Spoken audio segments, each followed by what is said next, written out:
Let's look into the film. In this video, we're looking at Dante Fowler. Now, he's a hot and cold guy, just like his season throughout his career. Started off hot, sometime he go cold. When he go cold, he go cold. And he's 6'3", 265 pounds. He played with 265 and he played with 245. And as you guys can see, he got his hands in the dirt on this play and was able to get this sack. Now, granted, Fowler is this type of guy. I believe coaching plays a major role. At one point of his time in his career, he had 8 sacks, averaging that, and now he had his biggest sack production. He had 11.5 sacks. So we see him everywhere. And in this game, I believe this is the game that Dan Quinn fell in love with good old Dante. Now, this is the thing. This is when he played with the Rams. He had 11 sacks in this season, and he was a guy that, man, twist down inside, got to the quarterback, and he always tend to go for the ball. We're going to point out that. But good sack on good old Matt Ryan off of this play. And you see his speed to power is there. Just got to keep his pad levels lower. And he shows that level of inconsistency sometimes been thrown around, but neither here nor there. He is a guy that I look at the Cowboys will utilize as that edge rusher, and they will rotate Dorrance Armstrong in. But if you look at his overall skill set, he's cognitive. He's cerebral enough, good hips, transition his weight and speed, and he bat this ball down. He's not fooled. He can see that they're trying to set up the screen pass there and just bat that ball down. So it's not like he's a world-class athlete out here, but he is a guy that can get to the quarterback, be one of those guys that can be a heavy rotation guy, especially if you have Dorrance Armstrong playing at that role as well.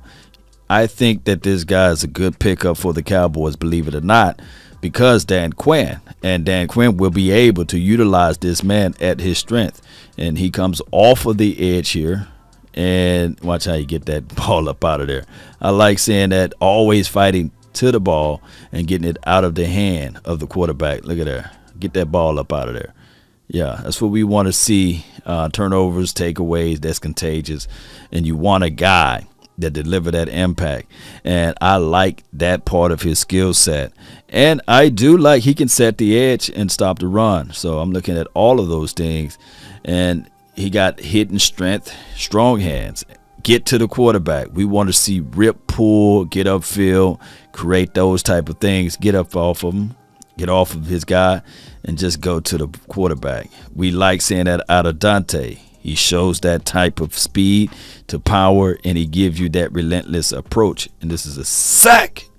Get the ball out of Tom Brady's hand. And I like seeing that this was last season.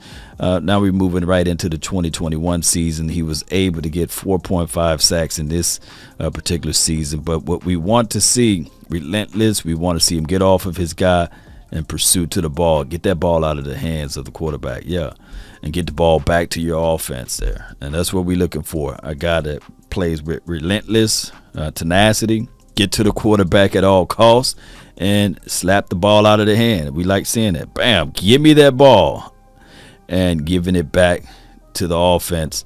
And I like seeing that. And the Cowboys were able to pick him up for cheap. And that is the good thing, because now you can utilize him as it relates to a rotational piece. Now, this is him setting the edge. Not bad at all. Keep your shoulders inside and not giving up the outside there. Watch. Get off the release there.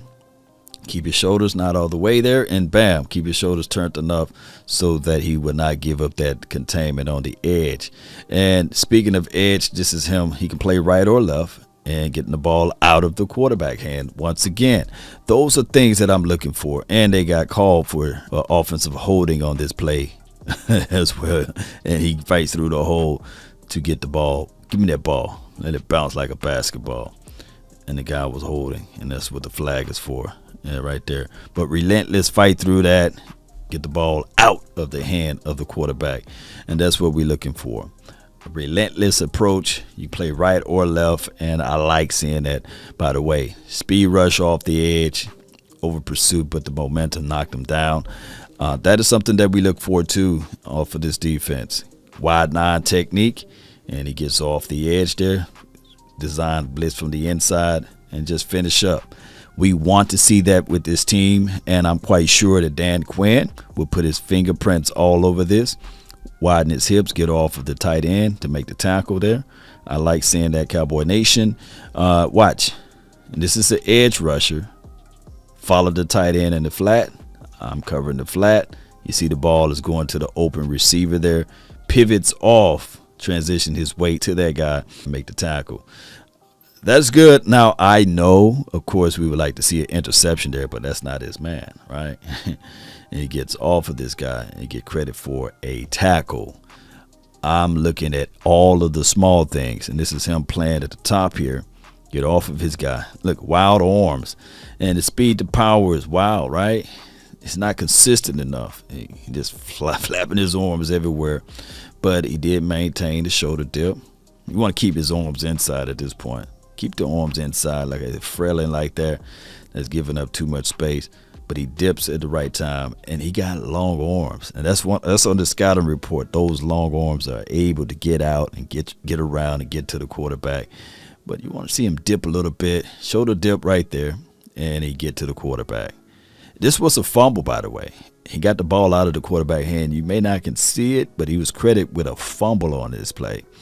And the Jacksonville Jaguar were able to fall on it. But there goes to show you that this guy's always fighting and clawing to the ball. Now, this is Deion Jones. Credit to half of a sack. He get credit with the fumble right here. Watch Fowler get credit with the fumble. You can barely see it, but he got his knuckle in there.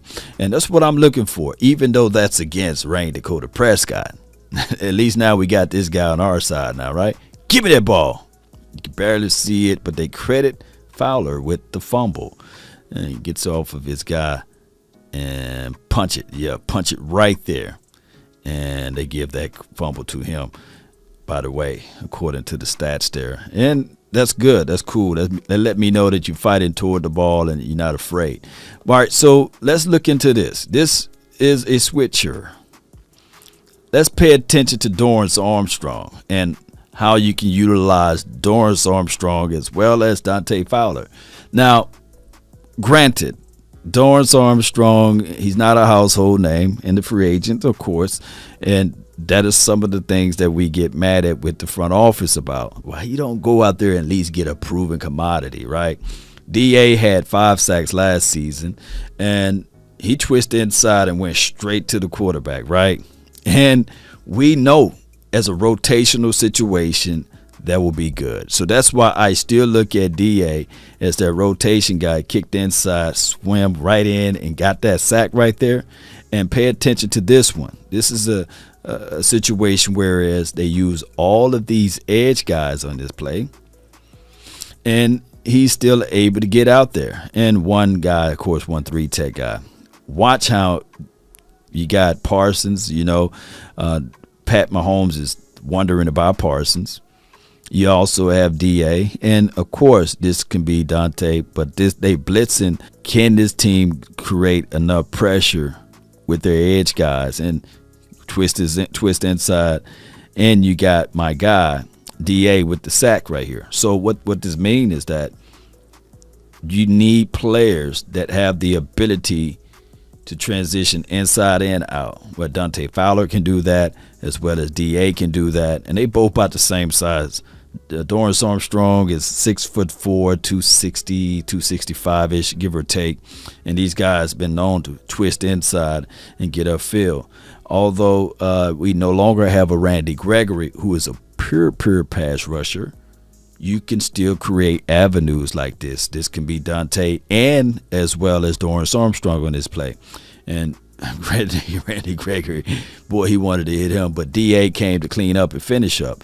So I'm looking at it like it will still be the same scheme. You'll still be the same system or what have you. You still can have your edge package where you have all of your edge rushers out here, or you can substitute one edge guy out and still put in a DT. Neither here nor there. I trust Dan Quinn on the way he build and develop guys and put people out there in the right places. And I'm quite sure Dante Fowler would already know what Dan Quinn is pretty much looking for on the defensive side. And then you sprinkle in Dorrance Armstrong. Everything else will work its way out, Cowboy Nation.